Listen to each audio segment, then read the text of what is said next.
The train rattled through the desolate Nevada landscape, and Beatrice Patterson pressed her forehead against the cool glass window, watching her old life disappear into dust and distance behind her. She was 20 years old, traveling alone with nothing but a battered trunk and a letter clutched in her trembling hands. The letter bore the official stamp of a man she had never met, a rancher named Silas Crowley who lived somewhere outside a town called Mojave. Her father had arranged everything, sold her passage west like she was cargo instead of his daughter. The debts had been too great, the creditors too persistent. Her father had looked at her across their small Philadelphia kitchen table 6 weeks ago and told her plainly that she had two choices: marry Crowley or watch her younger sibling starve when the bank took everything. She had chosen the train. The year was 1884, and the West was still wild in ways that Philadelphia society could barely comprehend. Beatrice had heard stories of lawlessness and opportunity, of vast spaces where a person could disappear or reinvent themselves entirely. She wondered which fate awaited her. The conductor called out that they would reach Mojave within the hour. Beatrice's stomach twisted. She smoothed down her travel-worn dress, dark blue cotton that had seen better days, and tried to steady her breathing. The other passengers were a mixed group. Miners heading to the silver camps, a family with 3 children who never stopped crying, an older woman who had given Beatrice sympathetic looks but never spoke.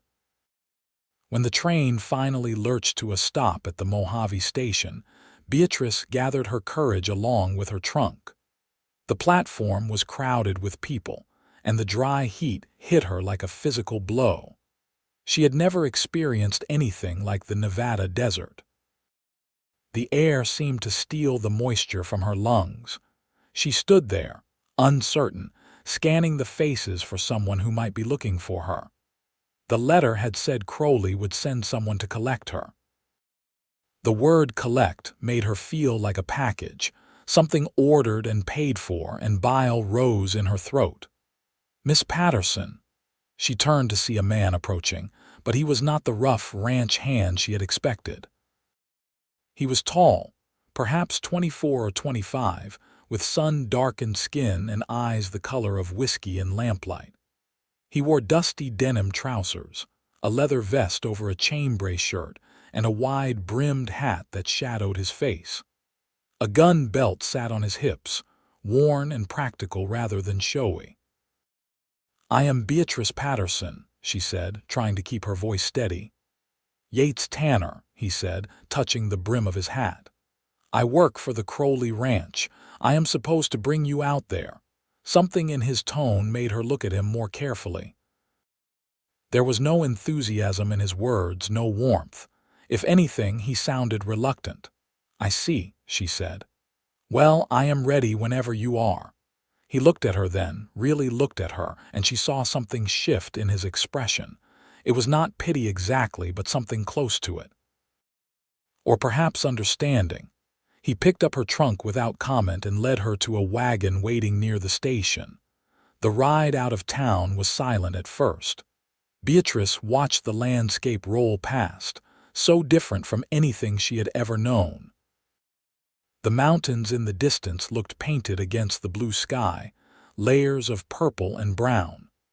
Sagebrush dotted the sandy earth, and occasionally she spotted a jackrabbit darting between rocks. "How long have you worked for Mr. Crowley?"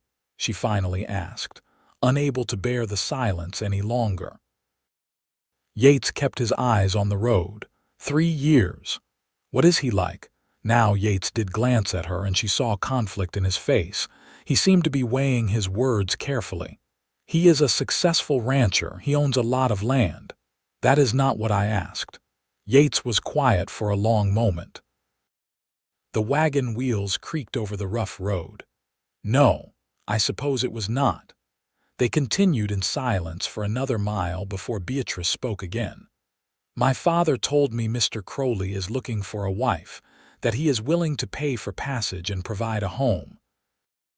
"That is one way to put it," Yates said quietly. "What is another way to put it?" He pulled the wagon to a stop. They were alone on the road, nothing but open desert around them. He turned to face her fully, and she saw anger in his eyes, though it did not seem directed at her. "Look, Miss Patterson, I do not know what you were told, and it is not my place to interfere in Crowley's business, but I have been carrying this all morning, and I cannot keep it in any more." He took a breath. "Crowley is not a good man. He treats his workers poorly, and he treats his possessions worse. He has gone through 2 wives already. The first one left him and disappeared into the night. The second one died in childbirth, though there are those who say she simply gave up living." Beatrice felt her blood run cold. "Why are you telling me this?" "Because you deserve to know what you are walking into," he paused. "And because I cannot stand by and watch another woman get trapped in that house. But my father already took the money. The arrangement is made. Arrangements can be unmade." She stared at him. "Where would I go? I have no money, no family here, no prospects. I came here because I had no other choice." Yates looked away, jaw tight. "There are always choices. They are not always good ones, but they exist. Easy for you to say. You are a man with a job and a horse, and I assume a place to sleep. I have none of those things." He turned back to her, and something fierce had entered his expression. "Then we will figure it out. But I am telling you right now, you belong to no one but yourself. Not to your father who sold your passage west, and certainly not to Silas Crowley." The words hung in the air between them, powerful and dangerous. Beatrice felt something crack open in her chest, some tight knot of resignation she had been carrying since the day her father told her about the arrangement. "You do not even know me," she whispered. "I know enough. I know you have spent this whole wagon ride trying not to cry. I know you are scared, but you are holding yourself together with pure will. I know you deserve better than what is waiting at the end of this road." Tears did come then, sudden and hot. She turned away embarrassed, but Yates just sat quietly and let her cry. When she finally got herself under control, she wiped her face with her sleeve and looked at him. "What are you proposing?" "I am proposing we turn this wagon around. I have some money saved. It is not much, but it is enough to get you a room in town for a few days while we figure out your options. There is a boarding house run by a woman named Mrs. Chen. She is fair, and she will not ask too many questions. And then what? Mr. Crowley will come looking for me. He paid for me. He paid for your passage. That is not the same as owning you, and let him come. I will deal with him. You will lose your job. I was planning to quit anyway." He said it simply, as if it were a small thing. "Why?" "Because I cannot work for a man like that anymore. I have been saving up to buy some land of my own, start a small horse operation. I am close to having enough." Beatrice studied his face, trying to understand this stranger who was offering to upend his life for her. "Why are you doing this?" Yates looked down at his hands, rough and calloused from years of ranch work. "My mother was sold into a bad marriage by her father. She spent 20 years with a man who beat her regular and told her she was worthless. She never left because she thought she had nowhere to go. She died believing she had no choice." He looked up, and his eyes were bright with old pain. "If I can give you the choice she never had, then maybe her suffering means something." Beatrice felt her heart twist. She thought of her own mother, who had died when Beatrice was 12, who had always told her to be strong and never let anyone make her feel small. Her mother would not want this life for her. "All right," she said quietly. "Let us turn around." Yates looked at her with something like relief and admiration. He snapped the reins, and the wagon began to move in a wide arc back toward Mojave. The ride back felt different. Beatrice felt lighter despite the uncertainty ahead. She asked Yates about the town, about the people, about what kinds of work might be available for a woman with limited skills. He answered thoughtfully, pointing out landmarks, telling her about the mining operations that supported the local economy, the railroad jobs, the handful of businesses along the main street. "Can you read and write?" he asked. "Yes, quite well. My mother was a teacher before she married." "Then you have skills. The schoolteacher position has been empty for months. The town council has been trying to find someone. The pay is not great, but it comes with a small house." Hope flickered in Beatrice's chest. "Do you think they would consider me?" "I do not see why not. You are educated and you clearly have sense. I know one of the council members. I can introduce you." By the time they reached Mojave again, the sun was starting to sink toward the horizon, painting the desert in shades of gold and orange. Yates drove the wagon to a modest building on a side street. A sign out front read, "Chen's Boarding House." Mrs. Chen turned out to be a small, sharp-eyed Chinese woman who looked to be in her 50s. She listened to Yates explain the situation in quick, quiet tones, then looked at Beatrice with an assessing gaze that seemed to see right through her. "You running from something or toward something?" Mrs. Chen asked bluntly. "Both, I suppose," Beatrice answered honestly. "Mrs. Chen nodded as if this made perfect sense. "I have a room. First week is $3, includes breakfast and supper. You want to stay longer, we can discuss rates." "I can cover the first week," Yates said, reaching for his pocket. "No," Beatrice said firmly. She opened her small purse and counted out the money herself. It was nearly all she had, but she needed to do this on her own. "I will pay my own way." Mrs. Chen took the money with an approving nod. "You will fit in fine here. Come, I will show you the room." Yates carried Beatrice's trunk up the stairs. The room was small but clean, with a narrow bed, a washstand, and a window that looked out over the street. It was more than Beatrice had hoped for. "Thank you," she said to Yates as he set down the trunk, "for everything. Do not thank me yet. Crowley will hear by tomorrow that I never brought you to the ranch. Things might get complicated." "Will you be in danger?" he shrugged. "I can handle Crowley. I am more worried about you. Stay here at the boarding house tonight. Tomorrow morning I will come by and we will go talk to the school council together.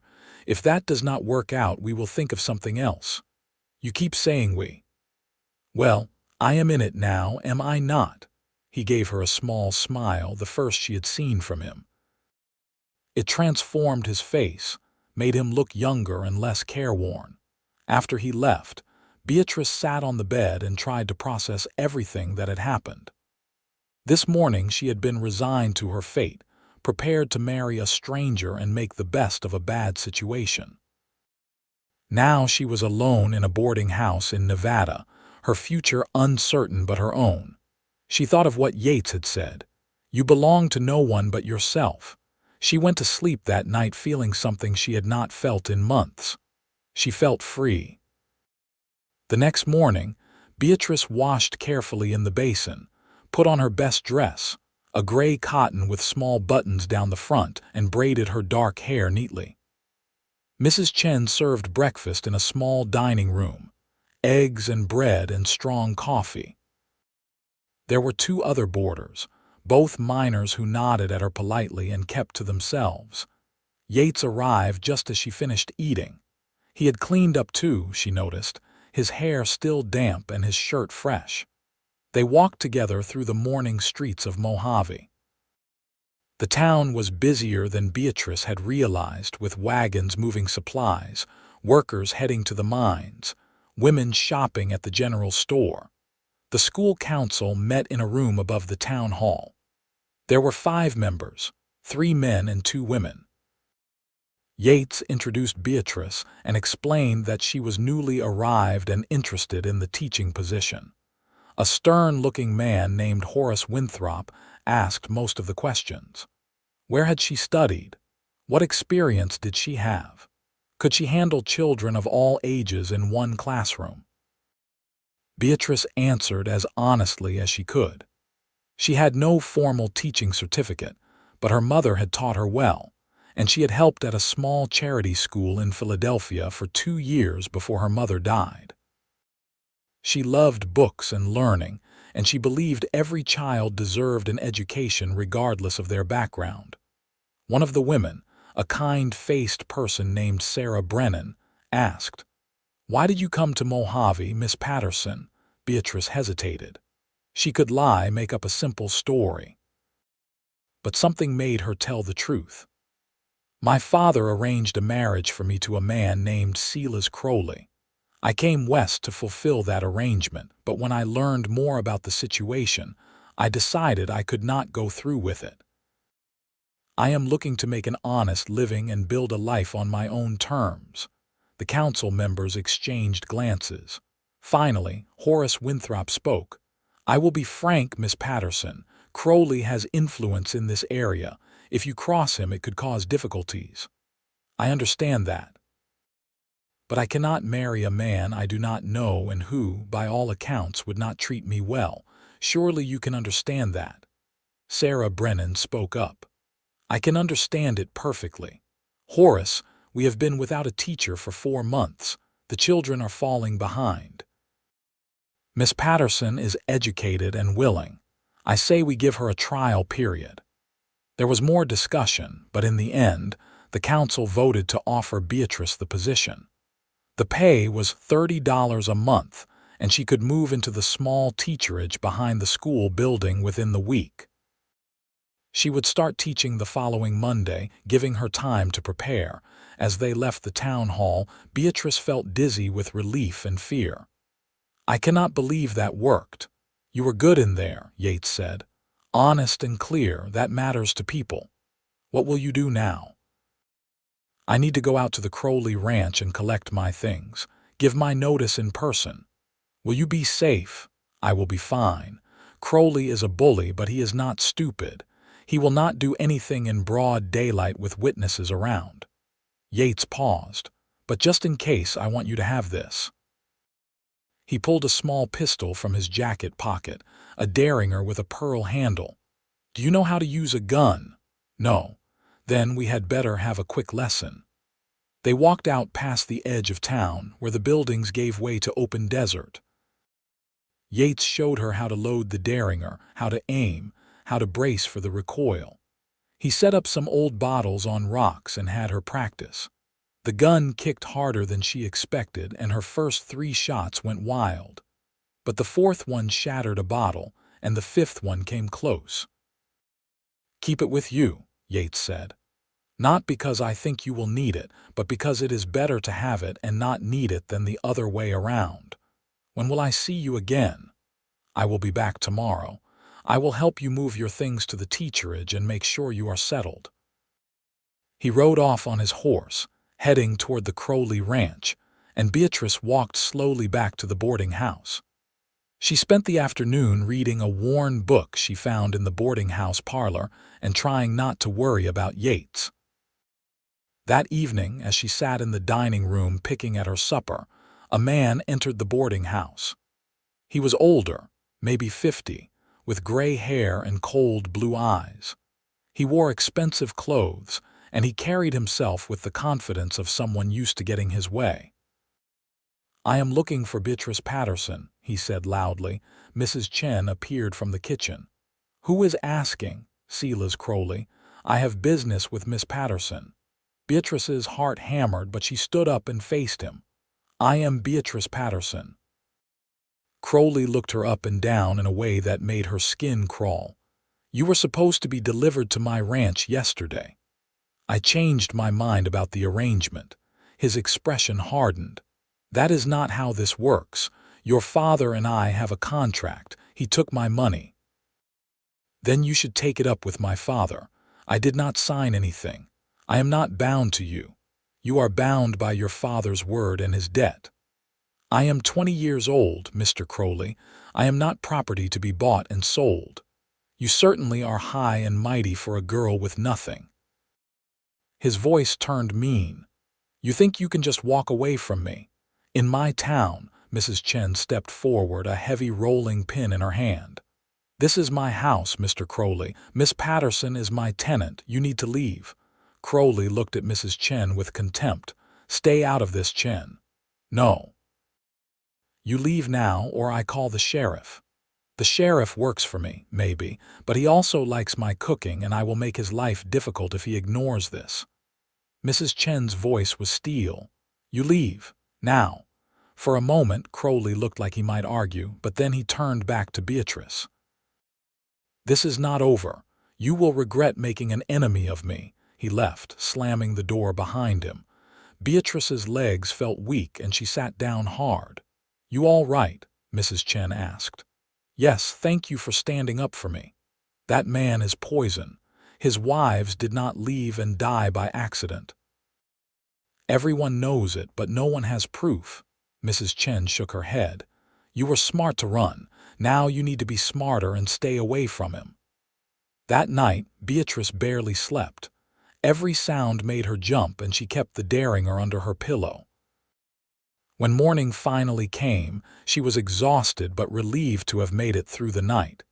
Yates arrived mid-morning, and the moment she saw him, she felt some of the tension leave her shoulders. He had a cut above his eyebrow and bruised knuckles. "What happened?" she asked immediately. "Crowley did not take my resignation well, but it is done. I am no longer in his employ. Did he hurt you?" "Nothing I could not handle. He is more bluster than action when someone fights back." Yates looked at her closely. "You look like you did not sleep." "Crowley came here last night."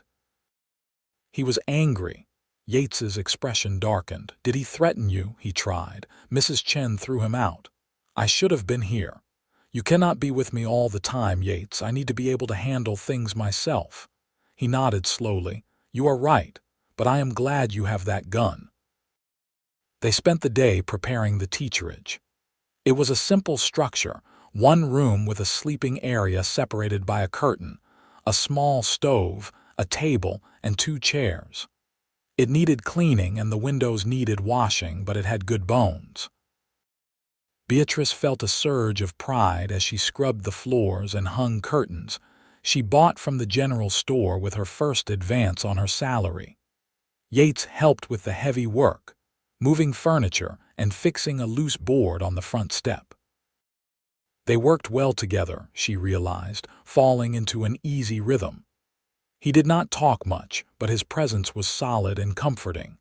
As the sun started to set, they sat on the front step and shared a simple meal Mrs. Chen had packed for them.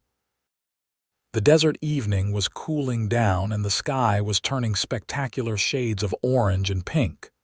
"This is a good place," Yates said quietly. "You will be happy here." "I hope so. I start teaching on Monday. I am nervous." "You will be fine. You have a gift for speaking honestly." "Kids will respond to that." Beatrice looked at him. "What will you do now? Where will you go?" "There is a piece of land about 5 miles north of here. It has a stream running through it, good grass for horses. The owner is willing to sell for a fair price. I am going to look at it tomorrow, and if it is as good as I remember, I will make an offer." "That sounds wonderful." "It is what I have been working toward for 3 years." He paused. "But I want to make sure you are settled and safe first. Yates, you have already done so much for me. You cannot put your life on hold." "I am not putting anything on hold. I am making sure a friend is all right. There is a difference. Friend." The word settled warmly in Beatrice's chest. She had not realized how much she needed a friend. Over the next few days, Beatrice threw herself into preparing for school. She inventoried the books in the small schoolhouse, organized the slates and chalk, and planned her first week of lessons. The schoolhouse itself was a simple building, one large room with benches and a wood stove in the corner. There was a chalkboard on one wall and windows on 2 sides that let in good light. On Monday morning, she dressed in her gray dress and walked to the school with her heart pounding. She had no idea how many children to expect or what she would find. As it turned out, 17 children showed up that first day, ranging in age from 6 to 14. They were a mix of miners' children, ranchers' children, and the children of the few business owners in town. Some were clean and well-dressed. Others were ragged and clearly poor, but they all looked at her with the same mixture of curiosity and hope. "Good morning," Beatrice said, trying to sound confident. "My name is Miss Patterson, and I am your new teacher. We are going to learn many things together this year, but the most important thing you need to know right now is this. In this classroom, everyone is equal. It does not matter where you come from or how much money your family has. If you are willing to work hard and treat others with respect, you will do well here." A small boy in the front row raised his hand. "What if we cannot read yet? Then I will teach you. That is why I am here." The first day was chaotic. She quickly learned that her students had varying levels of education. Some could read fluently while others barely knew their letters. She divided them into groups and worked with each group separately, rotating through the room. It was exhausting, but by the end of the day she felt a sense of accomplishment. Yates came by that evening to see how it had gone. She told him everything, and he listened with genuine interest. "Sounds like you are exactly where you need to be," he said. "What about you?" "Did you look at the land?" His face lit up. "I did. It is perfect, Beatrice. There is a spring-fed creek, good grass, and enough flat land to build a house and barn. I made an offer and the owner accepted. I signed the papers next week." "That is wonderful." They celebrated with a simple meal at the boarding house, and Beatrice felt a deep contentment. Her life was taking shape in ways she never could have imagined a week ago. But that contentment was shattered 3 days later when she arrived at the school to find the door broken open and the interior destroyed. Books were torn and scattered. The slates were smashed. Someone had thrown ink all over the walls and used a knife to gouge deep scratches into her desk. Beatrice stood in the doorway, too shocked to move. Then anger surged through her. She knew who had done this. Crowley. She marched directly to the sheriff's office. The sheriff was a weathered man named Tom Cassidy who listened to her story with a neutral expression. "I want to report vandalism," she said. "Someone destroyed the schoolhouse. You see who did it?" "No, but I know it was Silas Crowley or someone working for him." "Can you prove that?" "No, but who else would do it?" Sheriff Cassidy sighed. "Look, Miss Patterson, I understand you are upset. But without proof, I cannot go accusing a prominent citizen of a crime. So he can just destroy property and face no consequences." "I am not saying that. I am saying I need evidence. You find me evidence and I will act on it."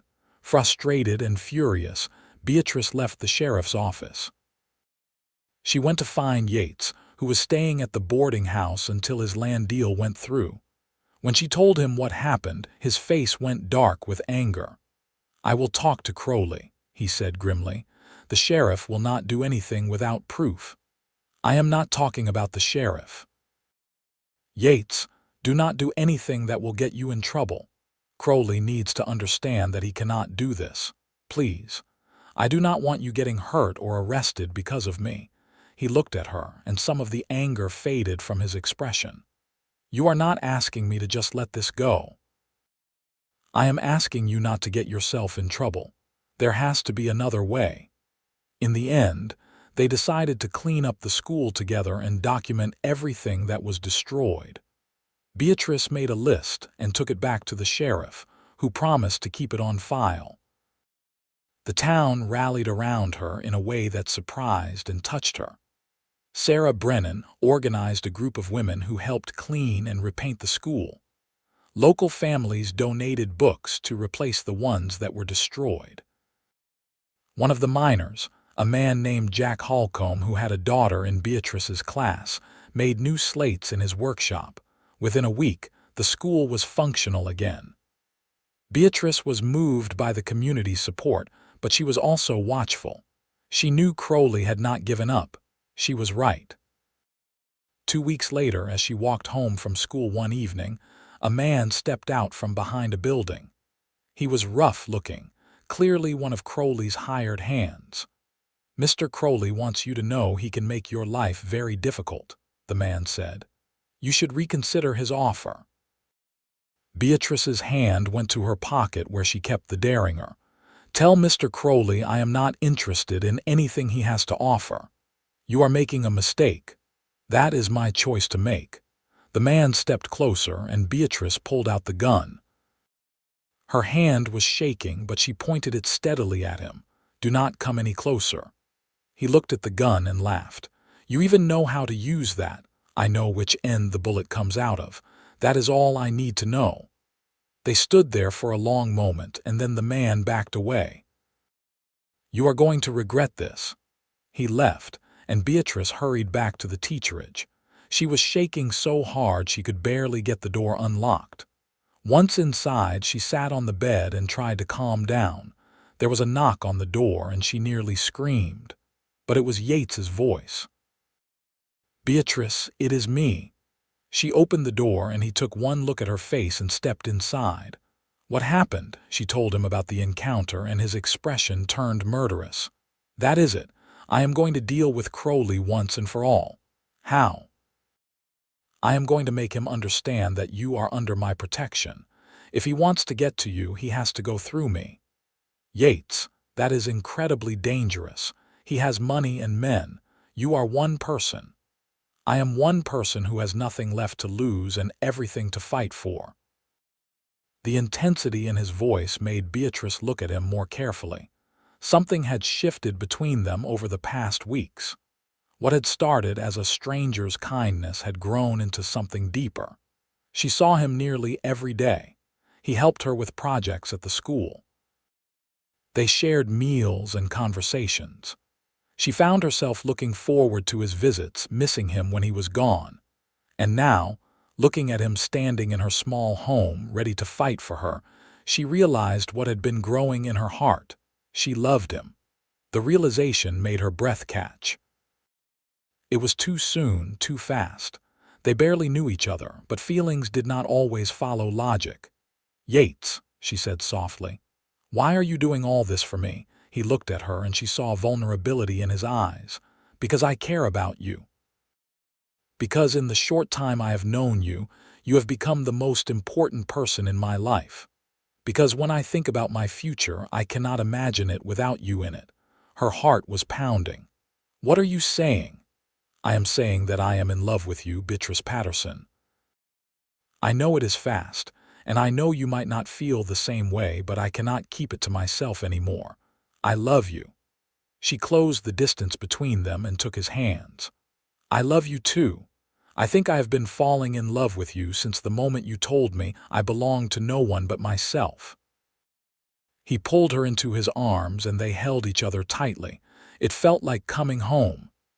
"We need to be smart about this," Yates said after a long moment. "Crowley is not going to stop. We need to find a way to end this without anyone getting killed."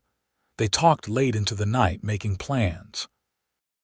The next morning, Yates went to see Sheriff Cassidy and told him everything, including the threat Beatrice had received. The sheriff, to his credit, took it seriously this time. "I will talk to Crowley," Cassidy said. "Make it clear that he needs to back off. And if he does not, then we will cross that bridge when we come to it." 3 days later, Beatrice was teaching arithmetic when the door opened and Crowley himself walked in. The children fell silent, sensing the tension. "Mr. Crowley, this is a classroom," Beatrice said firmly. "If you need to speak with me, you can do so after school hours." "I will speak with you now." His voice was hard. "No, you will not. Leave, or I will have the sheriff remove you." "You think Cassidy frightens me? I own half this town, and I own this classroom. You are trespassing. Leave now." To her surprise, one of her older students, a tall 14-year-old boy named Marcus, stood up. "You heard Miss Patterson. You need to leave." Crowley looked at the boy with contempt. "Sit down, boy." "No, sir. This is our school and Miss Patterson is our teacher. You are not welcome here." Then another student stood, and another, until all 17 children were on their feet, facing Crowley with a solidarity that made Beatrice's throat tight. Crowley looked around at the children, and for the first time, Beatrice saw uncertainty in his face. He had not expected this. "Fine," he said curtly. "But this is not over, Miss Patterson." He left, and the children sat back down. Beatrice had to blink back tears. "Thank you," she said. "That took courage." "You have done a lot for us, Miss Patterson," Marcus said. "We wanted to do something for you." That evening, Beatrice told Yates what had happened. He listened with a mixture of pride and worry. "The children standing up for you will help," he said. "No one wants to be seen attacking a teacher who has the community's support, but Crowley is stubborn." "So are we," Beatrice said. As weeks turned into months, Crowley's harassment gradually lessened. He never apologized or formally withdrew his claim, but he stopped sending men to threaten Beatrice. The school continued to thrive, and Beatrice's reputation as a good teacher grew. Parents who had been uncertain about her at first now sang her praises. Yates finished purchasing his land and began building a house. Beatrice helped when she could, spending weekends at the property, which they had started calling the Tanner Creek Ranch. It was hard work, but Beatrice loved being out there, watching the house take shape, helping to plan where the barn would go and where they would build the horse corrals. One evening in early December, as they sat by a fire near the half-built house, Yates turned to her with a serious expression. "Beatrice, I have been thinking about something." "What is it?" "We love each other. We spend all our time together. We are building a life together, even if we have not said it in those exact words." He paused. "I want to marry you. Not because of some arrangement or obligation, but because I cannot imagine my life without you. Will you marry me?" Joy flooded through her. "Yes, absolutely yes."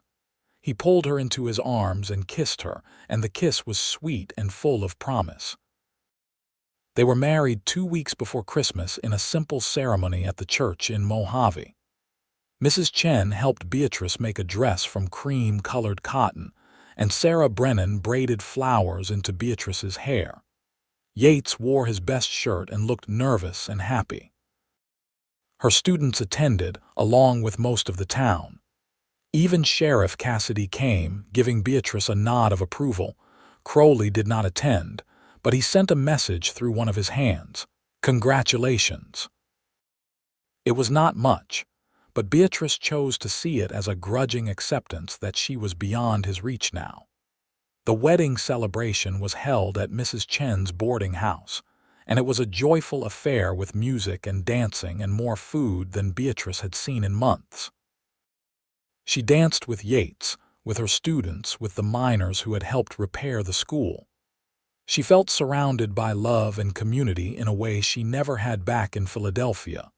That night, they went to the house at Tanner Creek Ranch, which Yates had finished just in time for their wedding.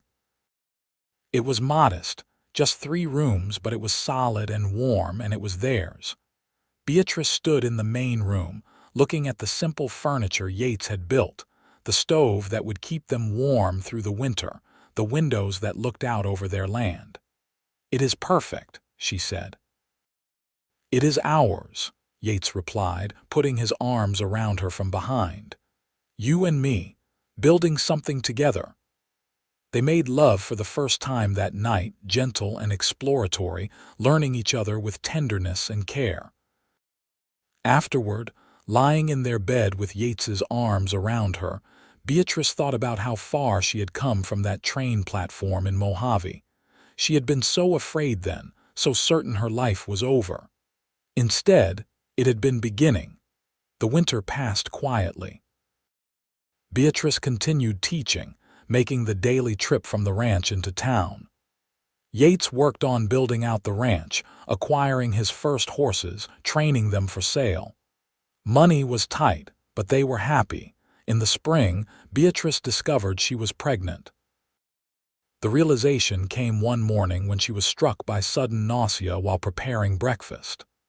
She sat down heavily, her hand going to her stomach, and knew with absolute certainty. She told Yates that evening, and his reaction was everything she could have hoped for. He picked her up and spun her around, laughing, then immediately set her down carefully as if she were made of glass. "Are you happy?" she asked. "I am beyond happy. I am going to be a father. We are going to be parents." The pregnancy was difficult at times, especially in the summer heat, but Beatrice continued teaching until her 7th month. The school council found a temporary teacher to finish out the year, with the understanding that Beatrice would return the following autumn if she wished. Their son was born in late October 1885, on a cool desert evening with Mrs. Chen and Sarah Brennan attending as midwives. The labor was long and hard, but when Beatrice finally held her baby boy, all the pain faded away. "What should we name him?" Yates asked, looking at his son with wonder. "I want to name him after your father," Beatrice said. Yates looked surprised. "My father was not a good man." "Then let this be a new beginning for the name. Let your son be the man your father could have been." So they named him Daniel Tanner, and he was perfect. He had Yates's eyes and Beatrice's dark hair, and he was loved beyond measure. The first years of Daniel's life passed in a blur of sleepless nights and small joys. Beatrice did not return to teaching that autumn, choosing instead to stay home with her son and help more with the ranch. She discovered she had a knack for the business side of things, keeping the accounts and negotiating sales. The ranch slowly grew. Yates gained a reputation for training good horses, and demand for his services increased. They hired a young man named Peter Wilcox to help with the work, and he proved to be reliable and skilled. Beatrice's relationship with her father remained complicated. She wrote to him occasionally, brief letters that gave updates on her life but maintained a certain distance. He never apologized for selling her passage, but he did write back awkward letters that showed he was at least interested in his grandson's life. It was not forgiveness exactly, but it was a kind of peace. Crowley largely left them alone, though Beatrice would sometimes see him in town and feel a chill run down her spine. He had remarried again, his 4th wife, a young woman who looked terrified. Beatrice tried once to talk to the girl to offer her help or at least let her know there were options, but the woman hurried away as if Beatrice herself were dangerous. It hurt, knowing she could not save everyone. But she had saved herself, and that had to be enough. When Daniel was 3, Beatrice became pregnant again. This time the pregnancy was easier, and their daughter was born on a spring morning in 1889. They named her Rose, and she had her mother's determination and her father's steady temperament. By 1890, the ranch was thriving. They had expanded their holdings, purchasing adjacent land. They ran a mix of horses and a small cattle herd. Yates had built a proper barn and expanded the house, adding 2 more bedrooms and a larger kitchen. Beatrice returned to teaching part-time, working 3 days a week while Mrs. Chen watched the children. She found she had missed it, the challenge of reaching young minds, the satisfaction of watching students grow and learn. One afternoon in the summer of 1891, Beatrice was working in the garden behind their house when she saw a rider approaching. As the figure got closer, she recognized Sheriff Cassidy. "Afternoon, Miss Patterson," he said, then corrected himself. "Mrs. Tanner, I keep forgetting." "That is all right, Sheriff. What brings you out here? I have news. Silas Crowley died last night. Heart gave out." Beatrice felt a complicated rush of emotions. Relief, certainly, but also a strange sadness for a man who had lived with so much anger and cruelty. "What will happen to his wife?" she asked. "She already left, took a horse and some money and rode out at first light." "I am not going to go looking for her." He gave Beatrice a meaningful look. "Figure she deserves her freedom."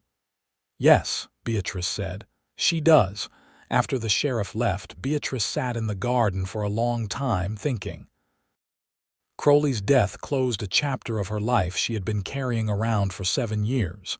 She had never fully relaxed, always waiting for him to cause trouble again. Now that weight was lifted, Yates found her there and sat beside her. "Cassidy told me," he said. "How do you feel?" she asked. "Relieved, guilty about feeling relieved, grateful that you never had to be his wife." He took her hand. "Mostly grateful." That evening they sat on their porch and watched the sun set over their land. Daniel and Rose played in the yard, chasing each other and laughing. The horses grazed peacefully in the pasture. Everything was golden in the evening light. "Do you ever think about that day we met?" Beatrice asked. "All the time. What would have happened if you had just taken me to his ranch? If you had not given me a choice?" "I do not know. But I am glad I never have to find out." He squeezed her hand. "Best decision I ever made was turning that wagon around." "Second best," Beatrice said. "What was the first?" "Marrying me," he laughed. "You are right. That was the best." The years continued to pass, marked by the rhythms of ranch life and the growing up of their children. Daniel proved to be a natural with horses, following his father around and learning everything Yates could teach him. Rose was more interested in books and learning, and Beatrice delighted in teaching her. In 1894, they had another son, Thomas, and in 1897, twin girls, Alice and Jane. The house was full and loud and messy, and Beatrice loved every chaotic moment of it. She continued teaching part-time, and eventually, the school board built a second, larger school building to accommodate the growing town. Beatrice became the head teacher, supervising 2 other teachers and shaping the curriculum. Yates expanded the ranch's operations, eventually specializing in breeding and training horses for the cavalry. It was steady, profitable work that earned him respect throughout the region. In 1900, on a clear autumn day, Beatrice and Yates took a day away from the ranch and the children, riding out to the spot where they had first stopped the wagon 16 years earlier. The desert looked much the same, eternal and beautiful. "I have been thinking about something," Yates said. "What?" "I never properly thanked you." "For what?" "For taking a chance on me. For trusting a stranger who told you to turn away from the plan you had committed to. That took courage. You gave me a choice when no one else would. That is not something that requires thanks.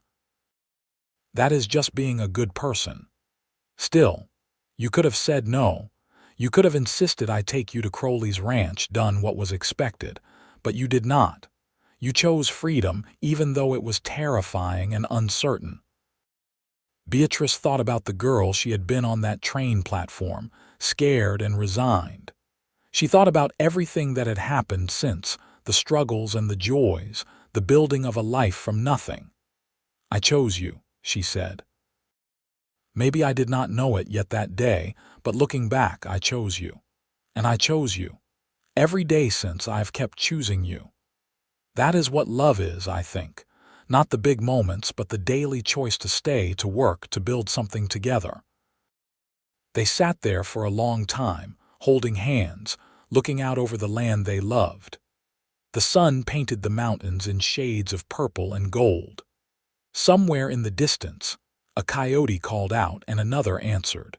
When they finally rode back to the ranch, the children ran out to meet them. Daniel, now 18 and nearly as tall as his father, took the horses. Rose, 15 and already talking about becoming a teacher herself, herded the younger children inside for supper. The house was warm and bright, full of noise and life. That night, after the children were in bed, Beatrice and Yates sat together on the porch, their customary evening ritual. The desert night was cool and clear, stars scattered across the sky like diamonds. "You ever regret it?" Yates asked suddenly. Leaving Philadelphia, coming west, everything that happened, Beatrice considered the question seriously. I regret that my father felt he had to sell my passage. I regret that circumstances forced his hand. But regret coming here. Regret meeting you and building this life." She shook her head. "Never. This life is more than I ever dreamed possible, even though it was hard, especially because it was hard. We earned this, Yates, every bit of it, and that makes it all the more precious." He pulled her close, and they sat in comfortable silence, listening to the desert sounds and feeling the peace of a life well lived. Over the next decade, the children grew and found their own paths. Daniel took over more of the ranch operations, eventually partnering fully with his father. Rose did indeed become a teacher, taking over Beatrice's position when Beatrice finally retired in 1908 at the age of 44. Thomas joined the Forestry Service, helping to manage the newly created federal lands. Alice married a doctor and moved to Reno. Jane became a nurse, working in the hospital in Las Vegas. Beatrice and Yates became grandparents multiple times over, their house once again filling with the sound of children during holidays and visits. In 1915, the town of Mojave held a celebration for its 50th anniversary. As part of the festivities, they honored longtime residents who had contributed to the community's growth.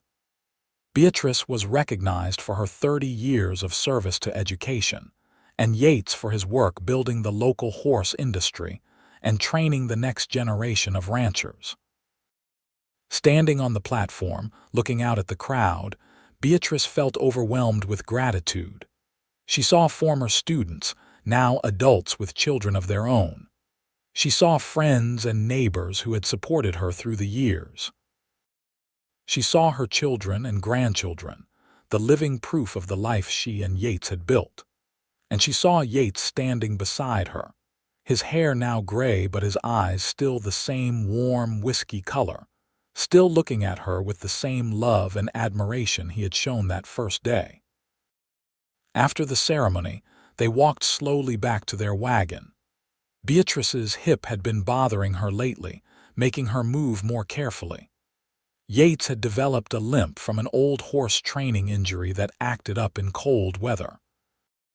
But they were still strong, still capable, still partners in every sense of the word. 30 years, Yates said as they drove home, since the day we met. 31, actually. We met in August of 1884. It is now October 1915. You are right, 31 years, he shook his head. It feels like yesterday and a lifetime ago all at once. I know what you mean. They rode in silence for a while, and then Yates said, I have been thinking about that day a lot lately, what I said to you, about belonging to no one but myself. Yes. I have been wondering if I had the right to say that, if it was presumptuous. Why would you think that? Because I was a stranger. I had no claim on you, no authority. Who was I to tell you what you deserved? Beatrice reached over and took his hand. You were exactly the right person to say it. You gave me permission to believe what I already knew in my heart but was afraid to act on. That is not presumption. That is grace. You have always been better with words than me. And you have always been better at seeing what needs to be done and doing it. We balance each other. Yes, he agreed. We do. As the ranch came into view, the house with its additions and improvements built over decades, the barn that had been rebuilt twice, the corrals full of good horses, the garden that Beatrice tended religiously, Beatrice felt a deep sense of completion. This was home. This was family. This was love. The seasons continued their eternal cycle. Springs came with wildflowers and foaling season. Summers brought heat and hard work. Autumns arrived with cooling temperatures and harvest time. Winters were cold but cozy. The family gathered around the fireplace. In 1920, Beatrice and Yates celebrated their 35th wedding anniversary with all their children and grandchildren present. The house was too small to hold everyone, so they set up tables outside under the stars. There was music and dancing and endless food. Daniel's oldest son, also named Yates after his grandfather, gave a toast. "To Grandma and Grandpa," he said, raising his glass. "Who taught us that love is not just a feeling but a choice you make every day? Who showed us that family is built through hard work and dedication? Who proved that the best lives are the ones we build with our own hands?" Everyone cheered and drank, and Beatrice had to wipe tears from her eyes.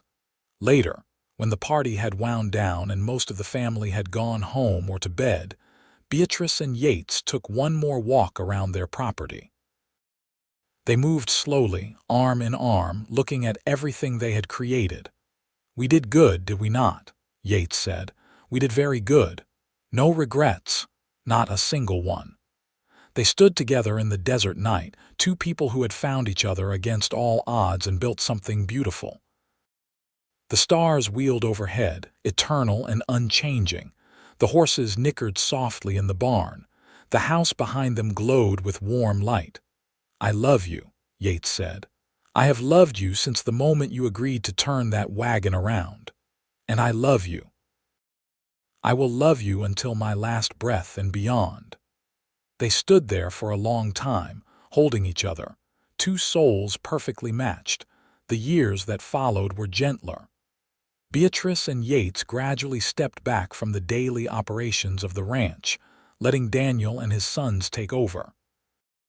They spent their time with grandchildren, maintaining the garden, taking slow rides through the property they loved.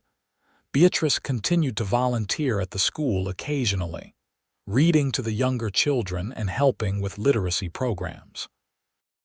Yates mentored young horse trainers, passing on the knowledge he had accumulated over a lifetime. In the spring of 1928, Yates developed a persistent cough that would not go away. The doctor diagnosed pneumonia and ordered bed rest. Beatrice nursed him carefully, but he was 68 years old and his body was tired. One evening, as Beatrice sat beside his bed reading aloud from one of his favorite books, Yates reached out and took her hand. "Thank you," he said quietly. "For what?" "For everything. For taking a chance on me, for building this life with me, for loving me. Yates Tanner, you are not dying on me, do you hear me? We have too much left to do," he smiled weakly. "I am not making any promises, but I will try." He recovered, though it took months and he was never quite as strong afterward. But he was alive, and that was what mattered to Beatrice. They celebrated their 40th wedding anniversary in 1925 and their 45th in 1930. The Great Depression hit the country hard, but the ranch weathered it better than most.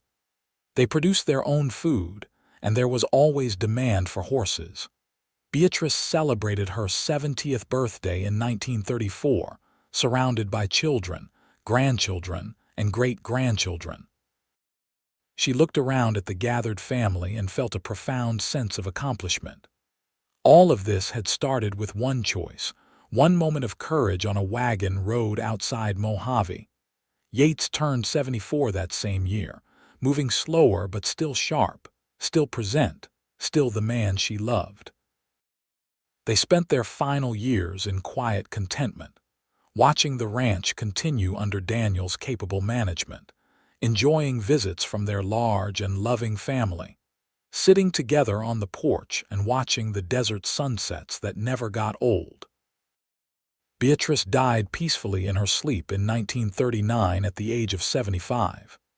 Yates was beside her when she passed, holding her hand, whispering that he loved her one last time. The funeral was attended by hundreds of people. Former students, now gray-haired themselves, came to pay their respects to the teacher who had shaped their lives.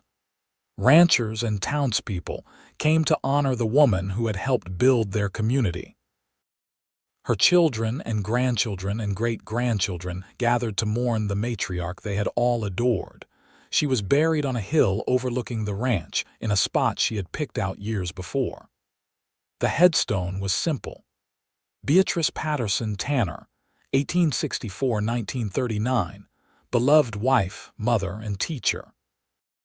Yates followed her 6 months later, his heart simply giving out. The doctor said it was age and strain, but his children knew better. He had died of a broken heart, unable to live without the woman who had been his partner for 55 years. He was buried beside Beatrice, his headstone equally simple. Yates Tanner, 1860–1940, beloved husband, father, and friend. The ranch continued through the generations. Daniel ran it until his own death in 1962, then it passed to his son and then to his grandson. The Tanner Creek Ranch remained in the family, a testament to what two people had built from nothing. The story of how Beatrice and Yates met became family legend, passed down through the generations. How her father had sold her passage west. How a cowboy had met her and given her a choice. How she had chosen freedom and found love. The house still stood, updated and modernized but essentially the same. The barn had been rebuilt and expanded multiple times. The corrals still held horses. The garden, though different in particulars, still bloomed every spring. And on summer evenings, when the family gathered for reunions, the oldest members would tell the younger ones about their great-great-grandparents, about courage and love, and the building of a legacy that had lasted for generations. They would tell them that Beatrice Patterson arrived in Mojave with nothing but a trunk and a letter, frightened and alone. They would tell them about Yates Tanner, a cowboy who saw injustice and refused to let it stand. They would tell them about a wagon ride and a choice, about hard work and partnership, about love that lasted until death and beyond. And they would tell them that it all started with one simple truth. You belong to no one but yourself. Everything else followed from that. The desert that had witnessed the beginning of their story continued on, eternal and beautiful. The mountains still turned purple at sunset. The stars still wheeled overhead. The seasons still cycled through their endless dance. And somewhere in the desert night, if you listened carefully, you might hear the echo of wagon wheels on a dirt road, carrying two souls toward a future neither of them could have imagined.